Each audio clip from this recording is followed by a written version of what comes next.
have you heard the news? It's getting lots of rave reviews. A good time is waiting just for you at Sister Spokesman.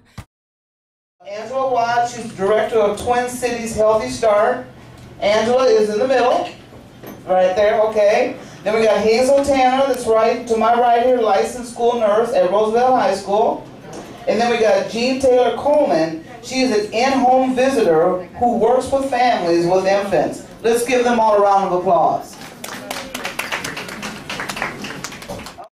And you flip over to the next sheet, but it goes to the low birth rate affects the infant mortality. So the next sheet shows the infant mortality rate. And then you look at African Americans and Native Americans, our rate.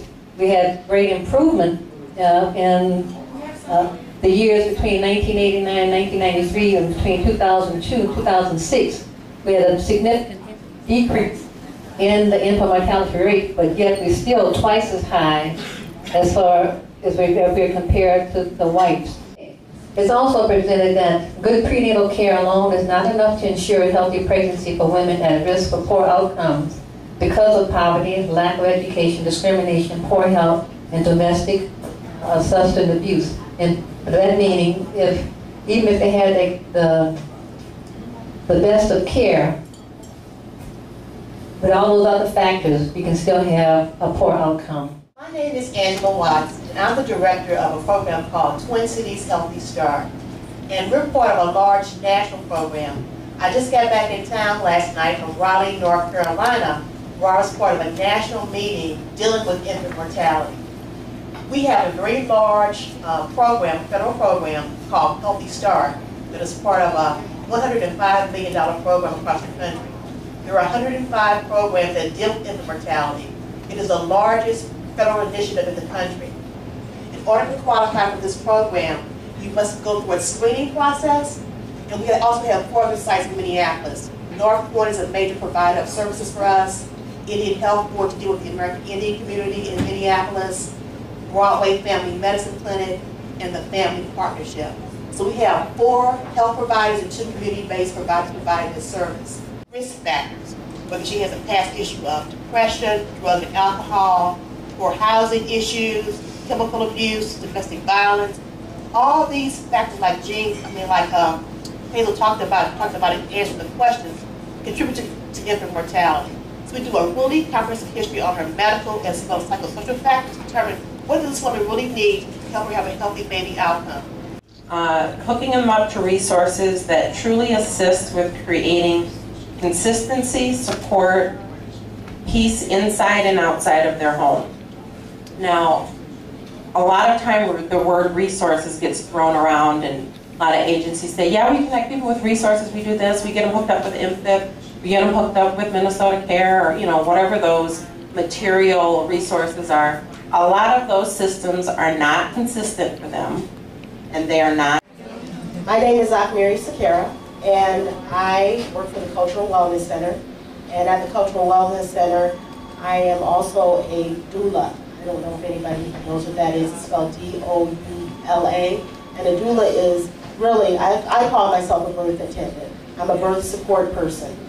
I'm a person that is there when someone is pregnant and tries to be with them or is with them through the whole 9 months of pregnancy. And I'm here really just to talk about how having support is what women need to be able to try to stop this infant mortality. For many years, women were going to doctors who were being abused.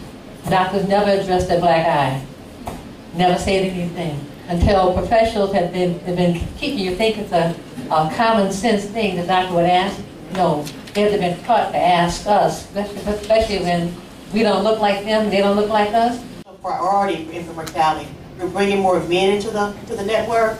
There's going to be a national push for engaging fathers, particularly African American and American Indian fathers, on caregiving and support. Because we know statistically that if the father's involved early on, it not only affects the baby, but it affects his health. Philosophy that screening women and reporting them is a way to get help too. But we're trying to say people that we want to give women a range of options. We did focus groups with women who had substance abuse problems, and that was the main barrier to get early prenatal care. they knew their urine was going to come up dirty, they wouldn't seek treatment. They said if provided the option of not reporting them, they'll be more likely to come forth voluntarily and say, I have this problem, but I want to get help. But the main barrier for a lot of women, particularly high-risk women who are stressed and isolated, was this whole issue around drug, even prescription drug abuse is really, really a major issue in the Twin Cities as well. Save sleep. And the men kept coming, wanting to share their stories, their experiences, their need to really learn how to be effective parents. It's a skill. It has to be taught. Talk about the birth to prison. It's really a prenatal prison pipeline. And I think that men are getting that. They want to have more effective services and parenting classes. And through Healthy Start, we're trying to address that.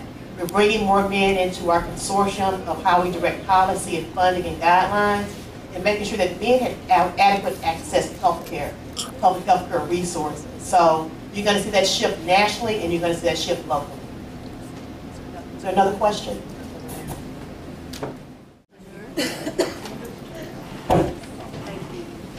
Okay, let's give them a round of applause. I want to thank Angela, Hazel, Jean, and Agneer for coming out today and helping to educate us more on the topic of infant mortality. Wish we had more time. However, I think they all may have some time now. So Tracy, you can grab them after they come down off the stage and ask more questions. They're certainly going to be here for a few minutes. So thanks again for coming out this afternoon. Hey, have you heard the news? It's getting lots of rave reviews. A good time is waiting just for you at Sister Spokesman. Girl, won't you send the facts? Drop on by, grab a drink and relax.